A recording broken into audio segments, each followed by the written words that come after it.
어제 새롭게 발표된 방역 지침에 따라 오늘도 이렇게 오프라인 예배 또 온라인 예배 드릴 수 있도록 여기까지 인도하신 우리 하나님께 모든 감사와 영광을 돌립니다. 저는 요즘 코로나19 시대가 이제 반환점을 향해 가고 있구나 이런 생각을 계속 하고 있습니다. 전문가들의 예측이 내년 2021년 연말쯤 되면 어느 정도 극복하게 될 거다 그러잖아요. 한 1년 동안 지금 쭉 달려오셨는데 이제 반환점을 돌아서 마지막 골인 지점을 향해 갈 겁니다. 그러니까 저도 여러분도 조금만 더 힘을 내시기 바랍니다. 아울러서 그런 가운데서도 하루하루를 성실하게 살기 위해서 최선을 다하고 있는 우리 모두에게 하나님의 은혜와 평강이 함께하기를 주님의 이름으로 간절히 축원합니다.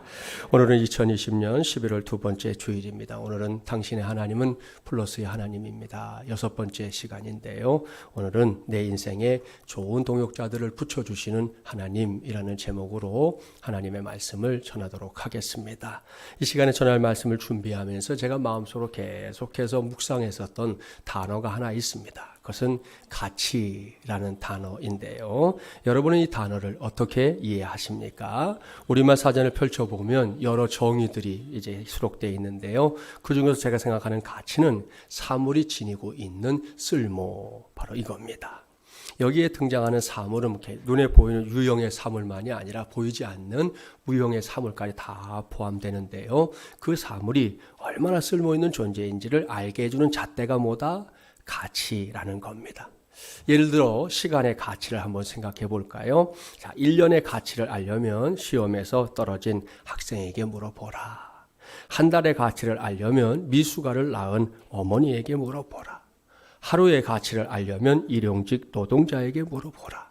1분의 가치를 알려면 기차를 놓친 사람에게 물어보라. 1초의 가치를 알려면 사고에서 살아난 사람에게 물어보라. 1000분의 1초의 가치를 알려면 올림픽에서 은메달을 받은 사람에게 물어보라. 그런 이야기입니다.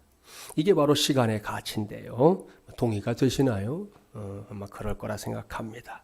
보십시오. 가치는 이렇게 우리의 지식과 경험 그리고 어떤 것과의 비교를 통해 확실하게 그 값이 매겨집니다. 그렇기 때문에 우리의 삶 속에서 이 가치라는 단어는 매우 중요한 의미를 지니게 되는데요.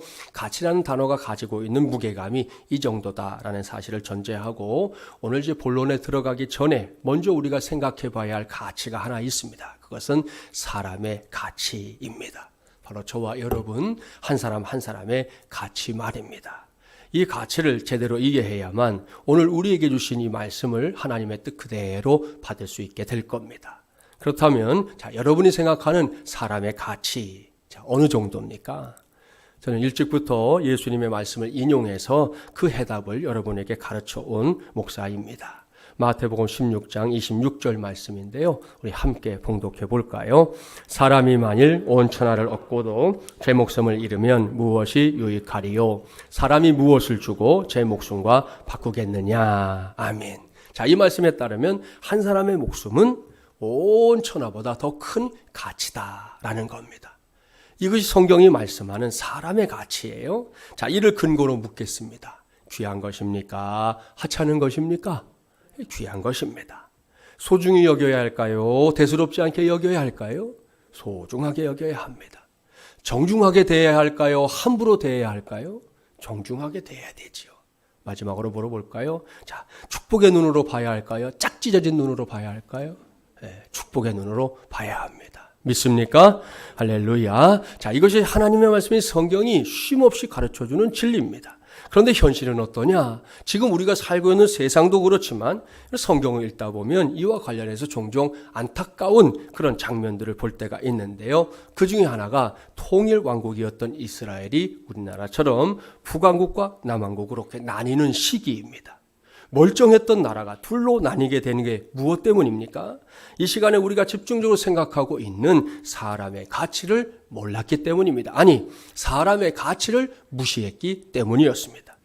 솔로몬 왕이 죽고 난 뒤에 왕위에 오른 사람 르호보암이지요. 새로운 왕이 등극하니까 백성들이 왕을 찾아와서 호소했습니다. 선왕이신 솔로몬 왕 시대에 성전도 짓고 나라에 노역할 일이 많았잖아요. 너무 힘들었으니까 이제는 저희들에게 그 노역에서 좀 풀려날 수 있게 해주십시오. 그런 간청을 한 겁니다. 충분히 말할 수 있는 것이었어요. 그런데 이러한 백성들의 호소에 르호보암이 어떻게 대답했느냐? 자, 열왕기상 12장 14절 말씀이 그 대답인데요. 우리 함께 봉독해 보겠습니다. 어린 사람들의 자문을 따라 그들에게 말하여 이르되 내 아버지는 너희의 멍에를 무겁게 하였으나 나는 너희의 멍에를 더욱 무겁게 할지라. 내 아버지는 채찍으로 너희를 징계하였으나 나는 전갈 채찍으로 너희를 징치하리라 하니라. 아하, 이 얼마나 참담한 말입니까? 아니, 밥 세끼 먹고 할 말이 없어서 이런 말을 한단 말입니까? 르호보암 왕은 이 대목에서 엄청난 실수를 저질렀어요. 여기서 우리 모두는 분명한 사실 한 가지를 꼭 생각해야 합니다. 그것은 뭐 예나 지금이나 그 시절이 비록 왕이 다스리는 시대여서 왕의 자리를 만인 지상의 자리라고 부른다 하더라도, 그래서 왕의 눈에 백성들이 하찮게 보이는 그런 시절이라 하더라도 자신이 무시당하는 걸 좋아할 사람, 이 세상 천지에 단 한 사람도 없다는 사실입니다. 그렇지 않습니까? 내 인격이, 내 자존심이 무시당하는데 그걸 좋아할 사람이 있겠냐는 거예요. 내가 짓밟히고 있는데 나 신나, 그렇게 말할 사람이 있을까요? 모욕당하고 손가락질 당하는데 나 잔치를 열어야지, 그럴 사람이 어디 있냐는 거예요. 단 한 사람도 없습니다. 그런데도 이 땅에는 여전히 이렇게 단순한 사실을 외면한 채 살아가는 사람들이 많습니다. 르호보암처럼 말입니다. 왠지 압니까? 나는 결코 그런 입장에 처할 일이 없다, 이런 착각 속에 살고 있기 때문입니다. 옛날 어른들이 맨날 그랬잖아요. 음지가 양지되고 양지가 음지된다 그랬는데 나한테는 그런 일이 안 일어나. 역지사지라는 말 나 몰라. 이런 사람들이 세상에 있는 것이에요. 삼중고의 장애를 겪었던 이 헬렌 켈러 잘 아시죠? 그녀가 이 발명왕 에디슨을 만났던 적이 있더라고요. 헬렌 켈러는 에디슨이 유명한 발명가라는 사실을 알고 이렇게 말했습니다. 선생님, 제가 만약 당신 같은 훌륭한 발명가였다면 저와 같은 이 청각장애인들을 위해서 들을 수 있게 만드는 기계를 발명했을 것 같습니다. 그랬어요. 이게 어떤 마음으로 건네는 말인지 우리 알 수 있잖아요. 자, 에디슨이 축음기와 소형 영사기와 같은 소리와 관련된 발명을 많이 했다는 걸 헬렌 켈러가 이미 알고 있었기 때문이었어요. 하지만 이에 대한 에디슨의 대답은 전혀 의외였습니다. 글쎄요, 제 생각에는 그런 기계가 필요 없을 것 같습니다. 어쩌면 듣지 못하는 게 더 나은 삶을 위한 것일지도 모릅니다. 그리고 제가 보니까 사람들은 언제나 쓸데없는 말을 많이 합니다. 남을 헐뜯고 약점을 잡는 것들, 이런 말들만 하지 정작 들을 만한 이야기는 거의 하지 않습니다. 어차피 남의 말 들어봤자 사람들은 결국 자기가 하고 싶은 대로 하니까 그런 말들은 뭐 안 들어도 그만인 것 같습니다. 그렇게 대답을 했다는 거예요. 여러분은 이 에디슨의 대답 어떻게 생각합니까? 물론 이건 틀린 말은 아니에요. 그야말로 팩트에 해당하는 말이죠. 하지만 여기서 볼 수 있는 에디슨의 문제, 그건 그가 헬렌 켈러와 같은 세계에 있는 이 청각장애인들의 고통을 전혀 이해하지 못하고 있었다는 겁니다. 그렇습니다. 에디슨은 자신이 관심 있는 분야에서는 뭐 최고의 발명가였는지 모르겠지만 아직 타인을 생각하는 그런 발명가의 자리에까지는 도달하지 못했던 것이었어요. 여기서 우리가 명심할 게 있습니다. 그것은 내가 너와 결코 다르지 않다는 겁니다. 그렇습니다. 내가 싫으면 여러분, 남도 싫은 거예요. 내가 속상하면 저 사람도 속상할 수 있는 거예요. 내게는 너무나 광범위한 잣대를 들이밀고 타인에게는 아주 빡빡한 잣대를 들이민다. 이건 잘못된 태도입니다. 요즘 우리 사회에서 제일 문제가 되는 내로남불, 딱 여기에 해당하는 거잖아요. 나한테는 뭐 엄청나게 관대해, 남에게는 빡빡하게 그지없어요. 그것 때문에 지금 우리가 이렇게 아픈 일들이 많이 있잖아요. 여기서 우리는 중요한 원리를 발견해야 합니다. 적어도 사람이라면 이렇게 저와 여러분처럼 생겼고요, 우리처럼 호흡을 하고 우리처럼 생각하는 존재라면 그런 존재치고 자신을 사람으로 취급하지 않는 것을 유쾌하게 생각하거나 그것을 신나는 일로 여길 사람 없습니다. 그렇기 때문에 그것이 뭐 누구나 알 수 있는 방식으로 행해지는 것이든 아니면 그렇지 않은 척하면서, 제일 나쁜 게 뭔지 아시죠? 겉으로는 위해 주는 척하면서 은밀하게 행해지는 것이든 간에, 사람이 사람을 무시하는 것은, 그러니까 사람이 사람의 가치를 제대로 인정하지 않는 것은 사람이 행하는 일 가운데 가장 고약한 일 중에 하나다. 이렇게까지 말씀드릴 수 있습니다. 르호보암 왕이 이걸 알았다면 얼마나 좋았을까요?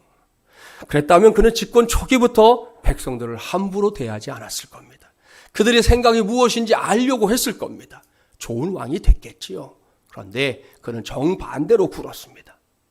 그는 백성들을 마음대로 부릴 수 있는 대상으로, 자기가 군림할 수 있는 대상으로만 생각했습니다. 그러니 뭐가 두렵겠어요? 뭐가 아쉽겠어요? 그랬기 때문에 르호보암이 백성들에게 막말을 할 수 있었던 겁니다. 그들을 무시하고 함부로 대했던 것이죠. 그 결과가 뭡니까? 다윗이 이루었던 대업, 통일 왕국이 무너지는 것이었습니다. 오늘날에도 마찬가지입니다. 사람들이 모이는 곳에서 사람의 가치가 인정받지 못한다면 그 공동체는 분명히, 그리고 언젠가는 무너져 내리고 맙니다. 요즘 우리나라 곳곳에서 이런 일들이 일어나고 있지 않습니까? 이대로만 간다면 우리나라의 미래 정말 암울할 수밖에 없다. 이런 생각을 금할 수 없을 겁니다. 여기서 제가 단언할 수 있는 게 있어요. 그것은 이렇게 무너져 내리는 것이 결단코 하나님의 뜻은 아니다 라는 겁니다. 여기서 제가 결론부터 말씀드린다면, 저와 여러분이 믿고 섬기는 하나님은 사람의 가치를 최우선으로 여기는 하나님이라는 사실입니다. 그렇기 때문에 하나님께서 우리의 삶 속에서 일하는 방식 중에 으뜸은 오늘 전하는 말씀의 제목 그대로 내 인생에 좋은 동역자들을 붙여주시는 것, 바로 이겁니다. 저는 오늘 이것을 또 하나의 플러스의 하나님의 역사다, 여러분에게 소개하려고 합니다. 이를 염두에 두고, 자, 이제부터 주신 말씀 속으로 들어가 볼까요? 오늘 우리에게 주신 말씀, 사도행전 18장 말씀입니다. 사도행전 18장은 사도 바울의 전도여행 중에서도 제2차 전도여행에 속하는데요. 이 말씀은 시작부터 뭔가 아픔이 느껴져요. 본문 1절 말씀 함께 봉독해 볼까요? 그 후에 바울이 아덴을 떠나 고린도에 이르러, 이 말씀을 잘 이해해야 합니다. 오늘 주신 말씀은 바로 앞장인 사도행전 17장 16절 이하의 말씀과 연결해서 읽어야만 합니다. 사도행전 17장 16절 이하의 말씀을 보면 바울이 그리스의 수도인 아테네, 성경의 표기대로 하면 아덴에서 복음을 전하고 있습니다. 바울은 예수님을 만난 뒤에 사도가 되어서 하나님이 보내신 곳이라면 주저하지 않고 어디든 가서 복음을 전했습니다. 이러한 바울의 전도 여행은 가는 곳곳마다 승전보를 울렸습니다. 바울은 어느 도시든 들어가면 예수 그리스도의 십자가와 부활의 복음을 전했습니다. 그러면 그 말씀을 들은 사람들이 그 자리에서 회개하고요, 예수님을 영접하는 역사들이 일어납니다. 그 결과가 뭡니까? 교회가 세워지는 것이었어요. 이렇게 바울의 사역은 승리에서 승리로 이어지고 있었습니다. 그런데 아덴에서는 달랐습니다. 당시 아덴은 철학의 도시였어요. 그곳에서 바울은, 이 사람도 이 헬라 지역에서 태어나고 자란 사람이기 때문에 헬라 철학의 논리를 사용해서 이번에는 예수님을 전해야 되겠다, 그렇게 생각하고 기존과는 다른 방식으로 예수님을 전했습니다. 그런데 그 결과가 뭐냐? 오늘 주신 말씀의 앞장인 사도행전 17장 32절부터 34절을 우리 함께 봉독해 보겠습니다. 그들이 죽은 자의 부활을 듣고 어떤 사람은 조롱도 하고 어떤 사람은 이 일에 대하여 내 말을 다시 듣겠다 하니, 이에 바울이 그들 가운데서 떠나매 몇 사람이 그를 가까이하여 믿으니 그 중에는 아레오바고 관리 디오누시오와 다말이라 하는 여자와 또 다른 사람들도 있었더라. 자, 보세요. 그동안 곳곳에서 행해졌던 사도 바울의 사역을 떠올려 보면 이건 바울의 사역이 실패했다는 증거입니다. 왠지 아시죠? 이전에 다른 도시에서 경험했던 것과는 전혀 다른 결과가 나타났기 때문이에요.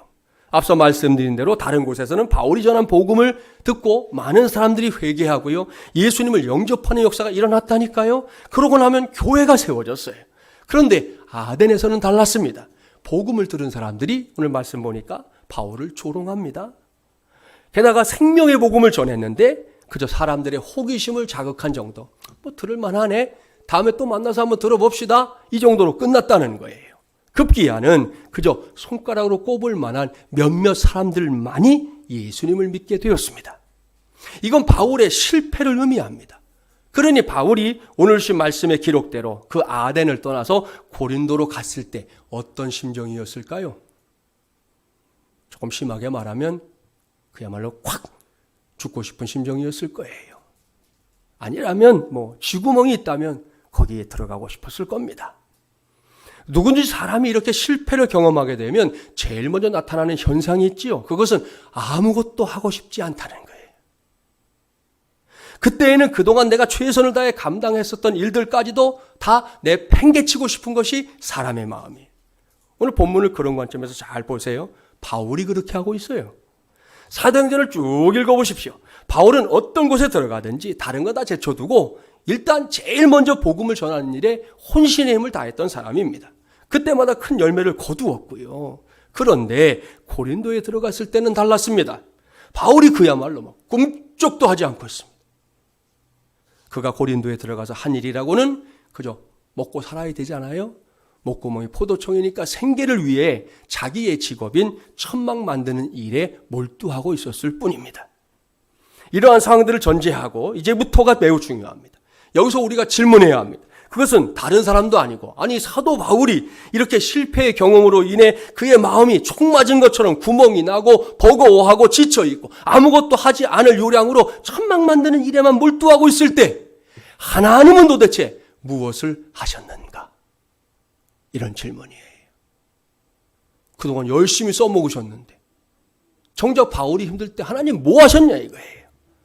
이 질문을 붙잡고 오늘 본문을 잘 보십시오. 하나님께서 그때 하신 일이 뭔지 정확하게 기록되어 있어요. 그것은 하나님께서 실패로 인해 아무것도 하지 못하고 망연자실한 채 허덕이고 있는 이 바울에게 바울의 인생에 좋은 동역자들을 붙여주고 있다는 겁니다. 할렐루야. 자, 확인해 볼까요? 본문 2절과 3절 한 절씩 교독할게요. 2절 제가 읽습니다. 아굴라라는 본도에서 난 유대인 한 사람을 만나니 클라우디오가 모든 유대인을 명하여 로마에서 떠나라 한 고로 그가 그 안에 브리스길라와 함께 이달리아로부터 새로 온지라 바울이 그들에게 가매.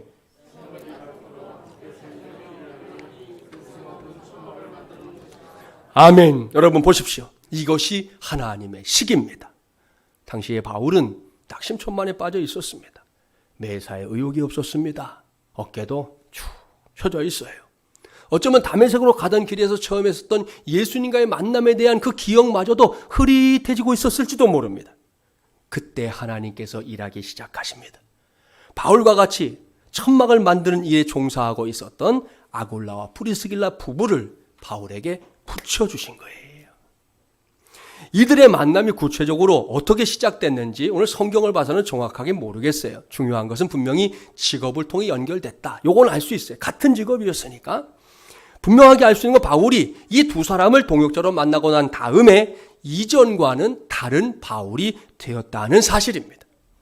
이전의 바울, 어떤 바울인지 말씀드렸죠? 실패의 사람이에요. 그 상처로 인해 아무것도 할 수 없는 사람이었어요. 쥐구멍이 있다면 정말 얼른 들어가고 싶은 그런 심정이었어요. 복음 전파요? 어린 반포너치도 없는 말입니다. 도무지 입이 벌어지질 않는데 어떻게 하겠다는 거예요. 이게 이전의 바울이에요. 그런데요, 하나님께서 바울의 인생 속에 아굴라와 브리스길라라는 좋은 동역자를 붙여주시자 어떻게 됐느냐? 자, 본문 4절 말씀 함께 봉독해 볼까요? 안식일마다 바울이 회당에서 강론하고 유대인과 헬라인을 권면하니라. 아멘. 할렐루야. 보세요. 바울 사도님이 달라졌습니다. 그것도 아주 확실하게 달라졌습니다. 아굴라와 브리스길라를 만나기 전에는 그저 생계나 꾸려 나갈 뿐 그 외에 어떤 일에도 의욕이 없었습니다. 그런데 이제는 아닙니다. 물론 바울에게는 여전히 주저하는 마음이 있었을 거예요. 그럼에도 불구하고 바울은 어느샌가 가까워진 아굴라와 브리스길라에게 분명히 예수님을 전했을 겁니다. 틀림없습니다. 이런 말입니다. 아데네스의 실패로 인해 아직은 이렇게 많은 사람들 앞에서 말 한마디 하는 게 어려웠을 거예요. 그게 실패로 인한 바울의 요즘 말로 트라우마가 됐을 수 있잖아요. 하지만 아무리 그렇다 해도 자, 얼마 전까지만 해도 복음을 전하는 일에 있어서라면 둘째가라면 서러워할 사람이 바울 아닙니까? 그런 바울이었기 때문에 대중들 앞에는 아직 나설 용기가 없었지만 내 옆에 있는 사람에게 복음을 전하는 것, 그것까지 못할 정도는 아니었을 것이다. 저는 그렇게 믿어요. 그렇게 용기를 낸 바울로 인해 아굴라와 브리스길라가 예수 그리스도의 복음을 들었는데요. 그때부터 하나님께서 구체적으로 역사하시는 거예요. 아굴라와 브리스길라 부부가 복음의 메시지를 듣는데 그냥 멍하고 들은 게 아니라 마치 스펀지가 물을 빨아들이듯 적극적으로 받아들이도록 그 마음을 그냥 활짝 열어주신 거죠. 우리도 경험한 바지만 한 사람이 복음을 자신의 것으로 받아들이고 나면 그걸로 끝입니까? 아니에요. 마틴 로이드 존스 목사님께서 말씀하시는 기독교의 정의가 있어요. 제가 제일 좋아하는 정의인데 그것은 기독교는 불붙는 논리다 이겁니다. 저는 기독교에 대한 정의가 이만큼 된 정의가 또 있을까 싶을 정도로 제가 좋아해요. 여러분 이런 거죠. 아굴라와 브리스길라가 그걸 경험하는 거예요. 바울을 통해 그들에게 전해졌던 복음의 불씨 그게 꺼져버리거나 시덥지 않게 있었던 게 아니라는 거예요. 그들 안에서 활활 타오르기 시작합니다. 처음 붙었던 물이 계속해서 타오르기 시작해요. 그렇게 하루하루를 살아가면서 아굴라와 브리스길라가 예수 그리스도의 제자된 삶을 계속해서 바울에게 보여주게 된 것이지요. 이에 바울은 잃었던 용기를 되찾습니다. 그런 시간이 이어지고 또 이어지다 보니 결국에는 이전의 바울로 돌아갈 수 있었던 것입니다. 할렐루야. 성경의 기록을 보세요. 사도 바울 용기를 내서 다시금 대중들을 찾아 나갑니다. 어디요? 안식일마다 사람들이 모이는 회당을 찾아가서 하나님의 말씀을 전합니다. 그것도 유대인, 헬라인 구분하지 않고 누구에게나 복음을 전합니다. 자, 그 결과가 뭡니까? 고린도라는 도시에 고린도 교회가 세워지게 된 것이지요. 할렐루야. 여러분, 이것이 본문에서 확인할 수 있는 플러스의 하나님의 역사입니다. 내 인생에 좋은 동역자들을 붙여주시는 거, 플러스 해주시는 것 말입니다. 그렇습니다. 사도 바울이 그 은혜를 누리고 있습니다. 하나님께서 생명부지의 사람이었던 아굴라와 브리스길라를 바울의 옆에 바짝 붙여주셨어요. 바울은 그 은혜 때문에 실패의 자리에서 일어났습니다. 더 이상 아무것도 할 수 없을 것이라는 결론 완전히 뒤집어 놓았습니다. 성경을 깊이 묵상해 보세요. 우울했던 바울의 얼굴이 환한 미소로 가득 찹니다. 지쳤던 어깨 어느 순간인가 막 힘이 들어가요. 손과 발에서 알 수도 없는 에너지가 넘칩니다. 그동안 주저앉아 있느라 늘 고생했던 엉덩이가 들썩거리는 걸 느낄 수 있어요. 그러니 어떻게 가만히 있을 수 있겠습니까? 바울은 일어났습니다. 다시금 예수 그리스도의 십자가와 부활의 복음을 전하는 나팔수가 되었습니다. 결국 많은 사람을 구원해 냈지요. 여러분, 이러한 하나님의 역사는 바울의 시대로 끝난 게 아닙니다. 하나님은 오늘날에도 이전보다 연약해져 있는 내 인생에, 뭔가에 실패해서 낙심하고 있는 내 인생에, 내 스스로를 생각하며 평가절하하고 있는 내 인생에 좋은 동역자들을 붙여주는 플러스의 역사를 행하고 계신 줄 믿습니다. 그 동역자들이 우리에게 축복의 마중물이 되게 하시는 거예요. 이것이 오늘 우리 모두가 함께 발견해야 할 하나님의 식인 줄 믿습니다. 미스터 존이라고 불리는 플로리다의 작은 마을의 이 교회 관리인은 40년 넘게 이 뛰어난 손재주로 남들을 도우며 살아왔어요. 교회 서기였던 아내 레이번과 그는 그 마을에서 선한 사마리아인이라는 별명까지 붙어 있었습니다. 그들은 비록 가진 것은 없었지만 울타리를 수리해야 한다든지 자동차를 고쳐야 한다 그럴 때는 다른 사람들이 늘 찾는 그런 사람들이었습니다. 그런데 갑자기 이제 상황이 바뀌어요. 미스터 존과 그의 부인이 교회 일에서 은퇴한 지 몇 년 후에 부부의 낡은 나뭇집이 불이 나서 그만 집의 절반이 타버립니다. 설상가상으로 잿더미 속에서 남은 재산을 챙기기도 전에 도둑이 들어가서 이 구리 수도관부터 시작해서 남은 걸 몽땅 다 쓸어가 버리고 맙니다. 재기를 위한 보험금도 충분하지 않았습니다. 당시의 미국 전체의 상황이 좋지 않았기 때문입니다. 그럼에도 불구하고 이 미스터 존과 아내는 괜히 이웃에게 도움을 청해서 그분들에게 부담을 주고 싶지 않다 그렇게 생각하고 입을 다물었어요. 그런데 이것은 그야말로 괜한 걱정이었습니다. 오늘 주신 말씀에서 만난 이 하나님이 이 부부에게도 동역자들을 보내주시는 거예요. 바야흐로 미스터 존 부부의 시간이 찾아온 겁니다. 미스터 존 부부는 별도로 도움을 요청할 필요가 없었어요. 친구와 이웃들이 한 사람, 두 사람 찾아왔습니다. 그들은 알아서 돈이며 음식, 가구, 옷가지들을 나눠줬고요. 심지어 머물 수 있는 곳도 제시해 주었습니다. 한 번은 그 지방에 건설업자가 찾아왔어요. 그의 사업도 다소 주춤거리고 있었지만 그래도 그는 고급 주택을 꽤 많이 맡아서 건축했습니다. 이 건설업자는 20년 전의 일을 절대로 잊을 수 없다 말했습니다. 그가 청소년 시절에 교회에서 봉사할 때 그에게 아주 기본적인 목공 기술을 가르쳐준 사람이 바로 이 친절한 미스터 존이었기 때문입니다. 그가 이렇게 말했습니다. 저는 은혜를 갚을 날을 손꼽아 기다리고 있었습니다. 그는 건축가며 지붕 전문가, 배관공, 전기기술자, 목수 등등의 이 기술자들을 불러서 존 부부에게 예전 집보다 2배나 큰 집을 직접 지어주었습니다. 이웃들은 자신들의 시간과 물질을 들여 보험회사에서 처리하지 못하는 부분들을 채워주었고요. 미스터 존 부부는 감사하는 마음으로 아름다운 새 집에 들어가면서 그 집에 이름을 붙였는데 사랑이 지은 집, 이렇게 이름을 붙였습니다. 사랑하는 마지못이란 가족 여러분, 참 놀라운 일 아닙니까? 놀라울 뿐 아니라 참 감동이 되는 실화입니다. 저는 마지못이란 교회 담임 목사로서 하나님의 행하시는 이러한 역사들이 우리 교회 안팎에서도 왕성하게 일어나게 되기를 간절히 소망합니다. 그러려면 우리 모두가 먼저 정신을 바짝 차려야 합니다. 오늘 주신 말씀을 보십시오. 우리가 알고 있는 사람 중에서 가장 온전한 사람이라고 할 수 있는 사도 바울도 실패한 적이 있어요. 바울은 그런 거 안 할 것 같잖아요. 근데 바울도 실패했어요. 바울도 낙심했고 바울도 좌절에 빠져 헤매기도 했습니다. 그뿐이 아닙니다. 더는 아무것도 하지 않겠다고 뒤로 물러나기까지 했었습니다. 그렇다면 우리는 어떻겠습니까? 우리가 무슨 용 빼는 재주가 있겠어요? 우리도 얼마든지 바울과 같은 처지에 놓일 수 있습니다. 따라서 나는 아니라고, 나는 그런 일 없다고 함부로 단정하지 말아야 합니다. 얼마든지 내가 그럴 수 있고요. 또한 너도 그럴 수 있는 겁니다. 그럴 때마다 우리 모두가 제일 먼저 기억해야 할 것, 그것은 오늘 말씀을 시작하면서 정의했던 사람의 가치를 떠올리는 것이에요.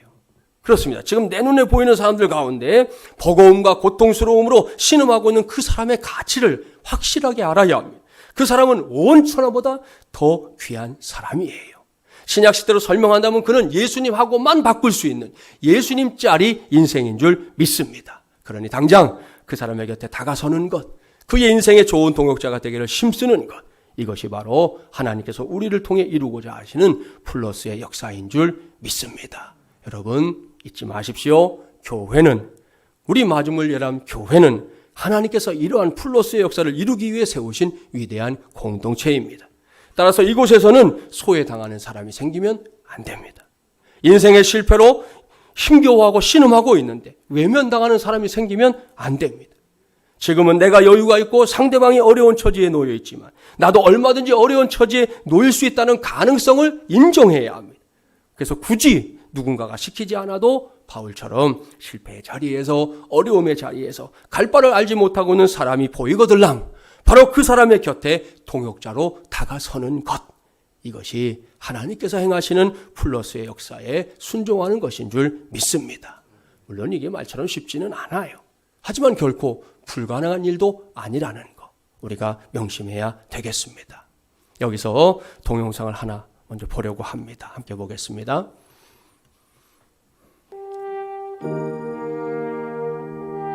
당시 제 상태는 허리, 가슴, 척추, 골반 쪽에 뼛속까지 암이 이미 퍼져 있었고, 어떻게 나한테 이런 일이 있지? 나는 그러면 죽는 거야? 살고 싶지 않다.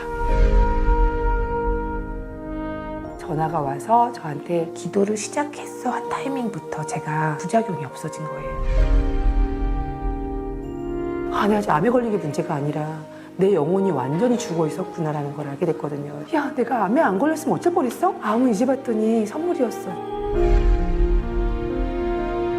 그럴 수 있다. 아플 수도 있고 가는 과정이 고통스러울 수도 있고, 근데 고통 없는 부활은 존재하지 않는다는 것이죠.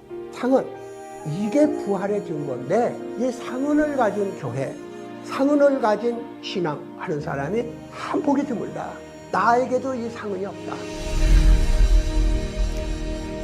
잘 보셨죠? 지난 주간 우리가 2020년 다니엘 기도의 첫 번째 주간이었다는 걸 알 겁니다. 셋째 날 강사로 나온 사람이 방금 동영상을 통해 만난 천정은 자매입니다.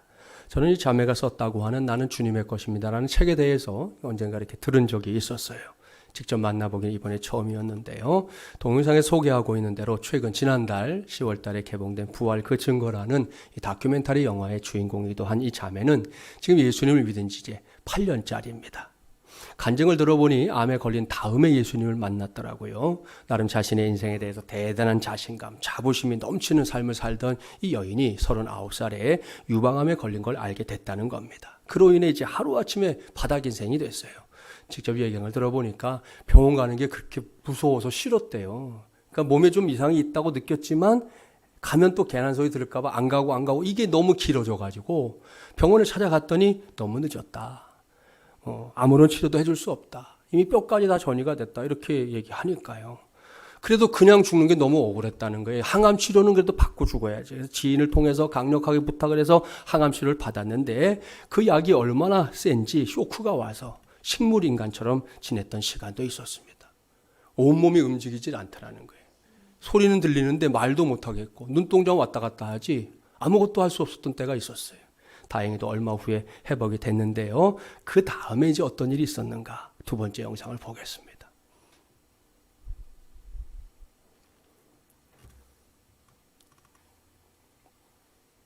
2차 항암 때는 어떤 생각이 들었냐면 이대로 빨리 죽어버리고 싶다 이 생각이 들더라고요. 그냥 머리도 다 없고 이런 내 몰골도 보기 싫지만 일단은 뭐 토하는 게 너무 힘들고 그리고 이제 가장 기본적인 이제 생리현상 같은 거 이런 것들이 너무 당연하게 살았는데 그게 얼마나 감사한 일이었는지를 알게 되는 순간이 됐어요. 먹지도 못하고 싸지도 못하는 게 이렇게 힘든 거구나 이런 걸 알게 됐는데 이 상황에서 벗어나려고 하는 방법은 죽는 것밖에 없어. 근데 자살할 용기는 나지 않고 그 순간 죽어버리고 싶다 했는데 갑자기 저를 전도했던 언니가 한 말이 떠오르더라고요. 그 언니가 저한테 그 암 걸렸던 시기 전에 한 10년 전에 저한테 정은아 예수 안 믿으면 지옥 가 그랬거든요. 저는 그 지옥 간다는 말이 얼마나 기분이 나쁘던지 요새 세상에서 저렇게 전도한 사람이 어딨나 싶어서 와 진짜 언니 너무 촌스럽다 이랬거든요. 어떻게 그렇게 촌스럽게 전도를 해? 누가 그럼 믿겠어? 그렇게 얘기를 하고 다른 사람한테 몰매 맞을까 봐 두려우니까 그런 얘기하고 다니지 마. 그리고 나한테는 하지도 마. 절대 안 믿을 거야. 이렇게 얘기를 했는데 하필이면 죽음을 자꾸 생각하는 그 순간에 예수 안 믿으면 지옥 가가 머릿속에서 계속 맴드는 거예요. 그래서 난 죽는다고 하지. 예수 안 믿으면 지옥 가란 말이 사실일까? 갑자기 너무 두렵지. 몸은 힘들어 죽겠지. 정말 사면초가에 시달리고 있을 때 저도 모르게 하나님을 찾았어요. 하나님, 나 너무 힘들고 죽겠어요. 살아 계세요? 난 당신이 살아계신지 너무 알고 싶은데 왜 나한테는 티를 안 내요? 이러면서 기도를 하다가 그냥 내가 또 넋두리를 했구나. 딱 그냥 포기하는데 전화가 한 통화 걸려와요. 그 기독교 언니가 저한테 정은아 힘들지? 내가 기도할게 하는데 그 말에 갑자기 방금 하나님 찾았는데 이 언니가 전화 왔어. 뭔가 연결고리가 갑자기 나도 모르게 이렇게 딱 붙들고 언니 그러면 나 이런 증상 없게 해달라고 기도해주면 안 돼? 이러면서 다 부탁했더니 언니가 꼭 기도할게 했는데 언니 근데 절대 얘기하지 말고 혼자 기도해 있는데 이 언니가 다음날 주일에 교회에 가서 정말 교인들이 다 있는 1000명이 넘는 자기 교회에서 중보기도를 요청해가지고 그 사람들이 저를 놓고 기도를 한 소리를 막 들려줬어요. 그래서 기분이 좋고 이러는 게 아니라 기분이 너무 나쁘고 그렇지 않아도 난 너무 지금 불행한데 더 불행하게 만든 저 언니가 너무 밉고 이러다가 그래 내가 잘못했지. 내가 지금 약해져가지고 이런 부탁이나 하고 있고 내가 잘못한 거니까 넘어가자. 그리고 났는데 3차 항암을 그리고 받았는데 다음날 그 다음부터 증상이 없는 거예요. 증상이 아주 미미하게 하나 정도는 있었는데 거의 그 정도는 아무렇지도 않은 거. 그렇게 해서 3차 항암을 할 때 설마 아닐 거야. 그냥 우연히 그랬을 거야. 그랬는데 4차 항암을 딱 했는데 4차 항암 하자마자 몸이 너무 에너지가 좋아져서 밖에 나가도 괜찮은 거예요. 밖에 나가면 바로 열이 올라왔는데 밖에 나가도 괜찮은 거예요. 그래서 그때는 진지하게 고민을 하게 됐어요. 뭐가 있나 보다. 그런데 나는 지금 시한부를 받았고 뭐가 있는 것 같은데 난 지금 알지 못하고 어떻게 해야 되지? 하다가 순간 저도 모르게 알아봐. 너 알아보지도 않고 고민하고 있어. 너 지금 뭐 할 일 있어? 이런 생각이 들더라고요. 그래서 알아봐야겠다 하고 이제 마침 그 언니가 다니는 교회로 이제 그냥 못 이기는 척 따라가는 게 되었어요. 예, 여기에 제가 이 시간에 여러분에게 천정원 자매를 소개하는 이유가 정확하게 들어 있습니다. 그것은 아직 예수님의 이응자도 모르는 이 자매를 위해 한 교회의 성도들이 기꺼이 동역자가 되어 주었다는 사실입니다. 죽다가 살아났을 때 예수님 안 믿으면 지옥 가 이렇게 전도했던 언니가 떠올랐고요. 때마침 전화했던 언니에게 기도를 부탁했는데 그녀를 위해서 많은 성도들이 뜨겁게 중보기도 해주는 걸 직접 귀로 듣게 된 거죠. 진심을 다해 하는 기도. 물론 처음에는 자신의 이야기가 이렇게 막 알려진 것 같아가지고 말하잖아요. 언니가 미웠다는 거예요. 원망스러웠다는 거예요. 그런데 여러분 거기에 놀랍게도 기도의 응답이 있었고요. 그것이 천정은 자매에게는 주님을 만나는 첫 번째 계단이 되었습니다. 그 교회가 춘천에 있는 교회였다고 그래요. 그러니까 거기까지 그 다음부터는 계속 가게 되는 거예요. 주일만 간 게 아니라 시간이 되는 대로 계속해서 교회를 찾아가서 예수님을 알게 되고 만나는 그런 기회를 갖게 된 겁니다. 그 후에 놀랍게도 손도 댈 수 없다는 거, 뼈에 암이 있는 건 뭐 사실 고칠 수 없다고 그러는데 그 암이 다 고쳐지는 기적도 경험했어요. 의사들이 다 놀라워할 정도였어요. 안타까운 건 지난 2018년에 암이 재발한 건데요. 그로 인해서 지난 주간까지 무려 86차 항암 치료를 받았습니다. 말이 86차지. 저도 뭐 목회하면서 암 환자들 만나게 되잖아요. 이런 횟수를 말하는 사람을 본 적이 없어요. 12번 이렇게. 그날도 원래 87자를 받아야 될 날인데 이 튜브에 좀 문제가 있어서 그걸 갈아 끼우느라고 그날 못하고 와서 간증을 한다 그러더라고요. 중요한 것은 천정은 자매가 이런 상황을 아무렇지도 않게 받아들이고 있다는 거예요. 왜? 이미 그녀는 죽음을 뛰어넘는 부활의 삶을 살고 있었기 때문입니다. 이러한 천정은 자매가 갖고 있는 인생 최고의 목적 한 가지더라고요. 오직 예수님을 사랑하는 것이다. 그랬습니다. 할렐루야. 사랑하는 마주무예랑 가족 여러분, 여기 우리 모두가 감당해야 할 몫이 있습니다. 그것은 당장 눈을 크게 뜨고 내 주변을 살피는 것이에요. 살피되 그것도 아주 잘 살피기 바랍니다. 그러면 하나님께서 여러분의 눈에 들어오게 하는 사람이 있을 겁니다. 그 사람에게 다가가십시오. 그 사람에게 손을 내밀어 주십시오. 그 사람의 눈가에 어린 눈물도 좀 확인하십시오. 그 사람의 처진 어깨에 두드려 줄 준비를 좀 하세요. 그 사람의 기도 제목 귀를 기울이고 들어주십시오. 바로 거기에 하나님께서 함께 하십니다. 내 인생에 좋은 동역자들을 플러스해 주신 하나님께서 말입니다. 그 하나님의 은혜로 말미암아 실패했었던 사람이, 시리에 잠겼던 사람이, 아무것도 할 수 없다고 뒤로 물러났던 사람이, 고난 앞에서 처절하게 눈물을 흘렸던 사람이 다시금 일어나서 바울처럼 이전보다 더 멋지게 하나님께 쓰임받는 역사들 일어나게 될 줄 믿습니다. 그뿐이 아닙니다. 지금 우리 교회는 성심중앙교회의 단일화를 위해 기도하고 있잖아요. 여러분 교회도 사람만큼이나 다양하다는 거 아십니까? 그러니까 두 교회가 만나서 하나가 된다는 건 청춘 남녀가 뭐 결혼을 하는 것과 비슷하다 그렇게 말할 수도 있을 거예요. 그렇기에 이 단일화를 감당하면서 우리가 마음먹어야 하는 거 분명합니다. 두 교회가 하나된 비전을 붙잡고 하나님의 나라를 위해 쓰임받는 거 귀한 사명인데 이게 목사 혼자 되느냐? 안 돼요, 여러분. 몇몇 사람들이 끼리끼리 힘을 모은다고 되느냐? 아니요. 그 어림도 없어요. 이 자리에 앉아있는 우리 모두가 서로 동역자가 되어야만 하고요. 앞으로 우리가 만나게 될 사람들과도 기꺼이 동역자가 되어야 합니다. 그것도 사람의 가치를 확실하게 인정하는 그런 동역자들 말입니다. 그래서 할 수 있는 한 우리 안에서는 낙오되는 사람, 실족하는 사람, 뒤로 물러가는 사람, 지쳐 떨어지는 사람이 없게 해야 할 줄 믿습니다. 말씀을 마무리합니다. 우리 모두 사람의 가치를 반드시 기억하며 삽시다.